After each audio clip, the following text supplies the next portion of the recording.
네, 계속해서 한 주간의 이슈를 좀 짚어봅니다. 네, 천은미 이대 목동병원 호흡기내과 교수 승재현 한국형사정책연구원 연구위원 나오셨습니다. 안녕하세요. 네, 안녕하세요. 네, 코로나19 신규 확진자 이날 0시 기준으로요 1,804명 발생을 했습니다. 두 달째 지금 네 자릿수를 유지하고 있습니다. 야, 뭐 제 개인적인 생각이면 4단계 하면 확 줄 것 같았는데 이게 4단계를 최고로 했는데도 안 주는 이유 어디서 찾아야 됩니까? 아마도 장기간 이렇게 피로감이 누적이 됐기 때문에 네. 4단계 거리두기를 하고 있지만 예. 이동량이 줄지를 않는 것이 큰 문제고 그러한 상황에서 델타 변이가 전파력이 기존의 바이러스에 비해서 거의 3배 가까이 높기 때문에 예. 문제가 되고 또 이것이 수도권에서 발생을 했기 때문에 잘 줄지를 않습니다. 전체적으로는 정체라고 볼 수가 있지만 그것은 휴가 이후에 비수도권은 약간 안정세로 감소세를 보이지만 수도권은 8월 내내 감염 재생산 지수가 1을 넘었고요. 네. 개인 접촉 감염은 거의 50%에 육박합니다.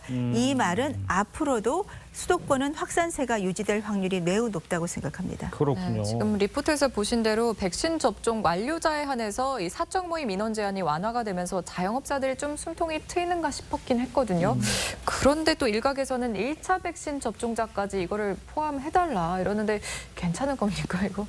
아무래도 2차 접종 완료자들이 한 30%인데 대부분 이제 조금 연세가 많은 분들이다 보니까 네. 자영업자 편에서는 조금 영업에 큰 도움이 안 된다고 생각하실 수가 있습니다. 예. 하지만 이번에 추석 방역에 이렇게 사적 인원을 좀 제한을 풀어준 것은 부모님들을 만나러 가는 그런 목적으로 좀 완화가 된 것이고 예. 아직까지는 추석이 지나야지만 1차 접종이 70%, 2차가 그때도 50%가 조금 되지 않습니다. 예. 해외 사례를 보면 70%가 2차 접종이 완료되기 전에 방역을 완화한 국가들은 전부 확진자가 늘었습니다. 특히 일본 같은 경우는 지금 우리보다 2차 접종이 한 40% 이상 올라갔는데 불구하고 예. 병상 가동률이 문제가 생겨서 집에서 대기 중에 사망을 하는 경우가 있습니다.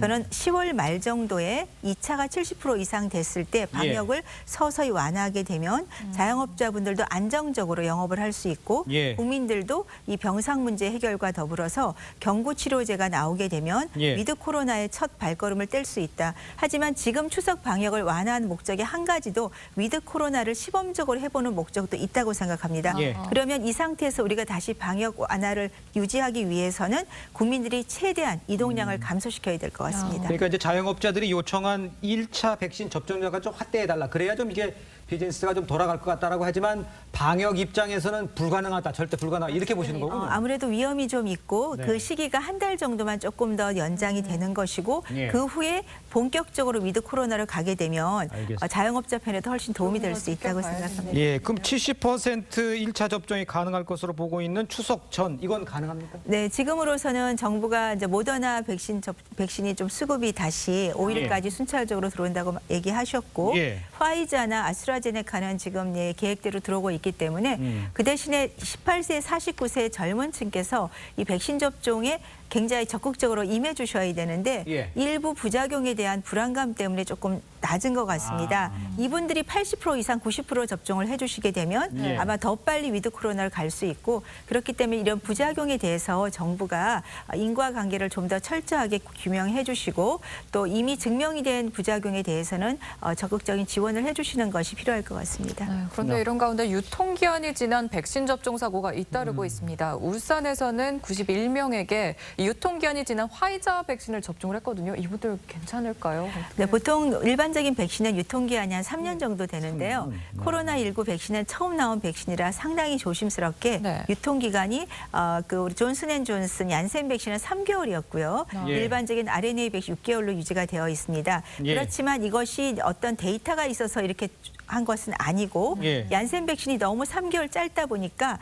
이전에 FDA에서 4개월 반을 연장을 했었고요. 최근에 6개월까지도 연장을 했습니다. 예. 그 말은 약간의 기간의 연장이 되더라도 온도만 잘 유지돼서 보관이 됐다면 예. 큰 문제는 없을 수 있다는 것이고 하지만 접종한 분들의 불안감을 해소하기 위해서는 추가적으로 좀 관찰이 필요할 것 같습니다.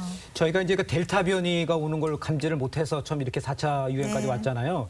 지금 뮤 변이까지 나왔어요. 이거 걱정할 단계입니까? 어떻습니까? 이 뮤 변이? 뮤 변이는 이제 베타 변이처럼 백신의 회피가 있는 것이 문제가 돼서 일부에서는 2차 접종자가 사망자가 나왔는데요. 예. 델타 변이가 유행할 때 우리가 시기적으로 조금 놓쳤습니다. 예. 근데 미우 변이는 지금까지는 관심 변이 5번째로 예. 우려 변이는 아니지만 0.1% 정도의 빈도지만 문제는 인도에서 처음에 델타 변이가 나올 때 전 세계적으로 이 변이 인도에서만 확산될 거라고 생각했던 변이가 전 세계 유행을 유발했고요. 예. 그러니까요. 이 미우 변이도 지금은 콜롬비아에서 주로 39% 정도 나와서 예. 빈도가 낮지만 만일에 더 확산이 돼서 미국 같은 경우는 2,000사례가 이상 나왔거든요. 네. 그렇다면 미국과 교류가 많은 우리나라 같은 경우도 분명히 확산세가 될 위험이 있습니다.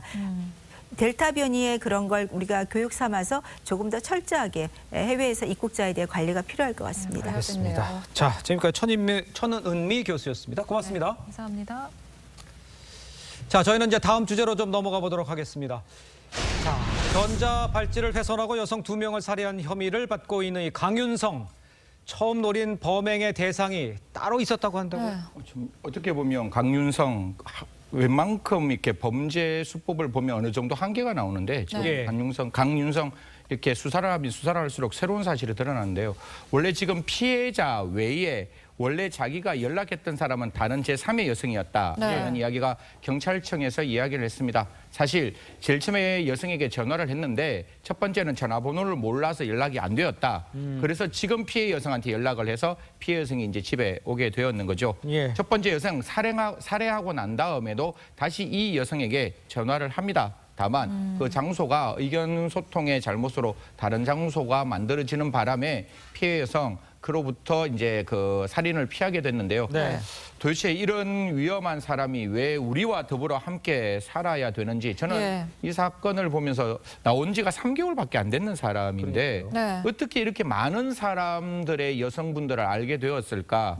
또 한 여성으로부터 정말 그게 맞다면 2천만 원 이상의 채무를 분명히 지게 되었는데 도대체 성폭력 범죄 약 30명에 가까운 여성들에게 성폭행을 하고 15년 동안 수감 생활을 한 강윤성 도대체 어떻게 이렇게 쉽게 우리 국민들과 함께 더불어 있었는지 이거는 보호관찰관이 어떤 형태로든지 이 사람에 대한 판단을 조금 더 적극적으로 해야 되고 앞으로 이런 사람이 이렇게 국민들과 무차별적으로 만나게 해서는 안 된다는 말씀드리겠습니다. 네, 실제로 강윤성은 이 법원 영장 실질 심사를 마치고 나오면서 추가 살인 시도에 대해서 언급을 했습니다. 직접 들어보시죠.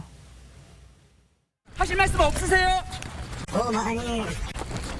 내가 더 많이 죽이지 못한 게 한이 된다. 그러니까 반성 번영하지 않는 겁니까? 당연히 반성 안 하지 사람 같은데. 일종의 과시형 범죄자들이 그런 경우를 많이 하거든요. 연쇄 살인범, 연쇄 강간범들 여러 가지 면에서 자신의 여죄를 감추기 위한 어떤 도구적인 의미로서 또 얘기할 수 있는 두 가지 가능성을 좀 볼 수 있을 것 같습니다. 네, 들으신 대로 과시형 범죄자 이렇게 얘기를 했는데 네. 지금까지 경찰이 밝힌 강윤성의 범행 동기는 돈입니다. 근데 또 돈이 아닐 거라는 전문가들도 있거든요. 저 두 분 다 되게 제가 존경하는 교수님인데 하나는 네. 배상훈 교수님이고 하나는 오윤성 교수님께서 이제 모 방송에 나오셔서 하신 말인데 예. 네. 뭐 이거는 사실 제가 사건 기록을 보지도 못했고 제가 그 사람과 이렇게 10분이라도 이렇게 만나서 이야기를 했으면 조금 더 많은 말씀을 드리겠는데 제가 가지고 있는 퍼즐이 너무 작아서 혹시 제가 평가하는 게 틀릴 수 있는데 첫 번째 제가 수사를 한다면 이거는 계좌 추적을 해야 될 것이고 계좌 추적뿐만 아니라 주위 사람들에 대한 어떤 탐문 수사뿐만 아니라 통신 내역 검토 그다음에 나와 있는 여러 가지 포렌식을 통해서 정말로 채무가 있는지 없는지를 확인할 수 있는 부분이에요. 그래서 네. 첫 번째 사람으로부터 두 번째 사람에게 돈을 갚기 위해서 첫 번째 여성을 살해했다라고 이야기하고 있는 강 씨의 주장이 맞는지 또 두 번째 피해 여성으로부터 2천만 원의 채무가 있는지는 확인을 해야 되는데 네. 지금 강 씨가 갖고 있는 거는 분명히 제가 봐도 너무 이상한 그 금전에 집착하고 있는 거는 맞아요. 왜냐하면 자기가 뭐 정말 좋은 뭐 A라는 아파트에 살고 싶다. 지금 렌트카도 GV80이거든요. 지금 돈이 3, 40만 원 없어가 당장 친구에게 3, 40만 원 빌리겠다고 했는 사람이 렌트카를 GV80을 한다. 그리고 다들 아시겠지만 첫 번째 피해 여성을 살해하고 난 다음에 그 사람으로부터 신용카드를 가지고 나와서 휴대폰을 사서 그걸 되팔았다라고 이야기를 하는데 이런 점을 바라본다면 금전적인 측면이 분명히 존재할 것이라고 생각합니다. 여기서 제가 더 드리고 싶은 말씀은 이 사람이 뭐 살인의 목적으로 나왔는지 나르시즘인지는 모르겠지만 왜 이렇게 개성교화되지 않는 사람이 대한민국의 이렇게 스스럼 없이 사회로 나와야 되는지 예. 또 이렇게 범죄를 작정하고 있는 사람이 과연 전자발찌에 기대서 우리와 함께 살아가는 이 모습이 맞는 건지 예. 이 부분에 대해서 같이 고민해야 될 때라고 생각합니다. 그러니까요. 네. 지금 뭐 강윤성에 대한 문제도 지금 지적을 해주셨습니다만 지금 내용을 보면 그 경찰이 렌터카 절단기 그 흉기를 발견도 못했어요. 초동 수사 때 했으면 나머지 다음 분의 그 희생도 막을 수 있었다 이런 지적 많잖아요. 제가 저번 주에도 한번 그런 말씀드렸는데 이 사건은 진짜 이렇게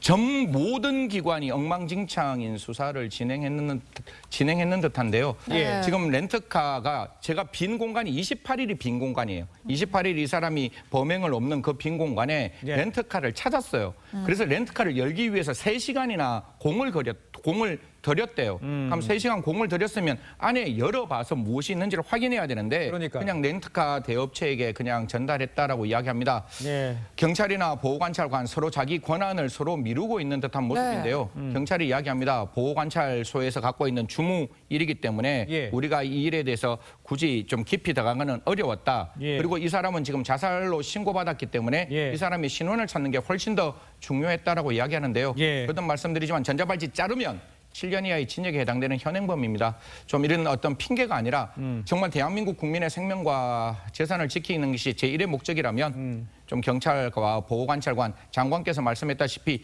적극적인 사법공조 필요하다라는 말씀드리겠습니다. 지금 전자발찌 얘기하셨는데 그러니까요. 전자발찌 실효성 이게 지금 의문이 생기거든요. 전자발찌의 그냥 효과성은 있어요. 만약 전자발찌를 차지 않았으면 훨씬 더 많은 성폭력 효과는 범죄를 있죠. 저질렀을 거예요. 네. 그렇게 그런데 전자발찌가 이 범죄를 억제하는 것은 한계가 있는 거예요. 그러니까 내가 범죄를 하겠다고 작정하는 사람은 이 사람이 위치만 확인되는 거지 상태가 확인되지 않기 때문에 예. 전자발찌를 끊고 범죄를 하겠다, 전자발찌를 차고 범죄를 하겠다고 생각하면 막지 못하니까요. 예. 어제 법무부에서도 나왔지만 좀 다른 대안지 그러니까 보호수용과 보완책이 유사한 사실 정말 위험한 사람 그 사람 사회에 나오지 않고 치료 좀 해서 네. 사회에 나오면 더 좋지 않을까 그렇게 생각합니다. 네. 알겠습니다. 보완책은 좀 절실해 보이는 상황인 것 같습니다. 네, 지금까지 말씀 잘 들었습니다. 고맙습니다. 네, 감사합니다.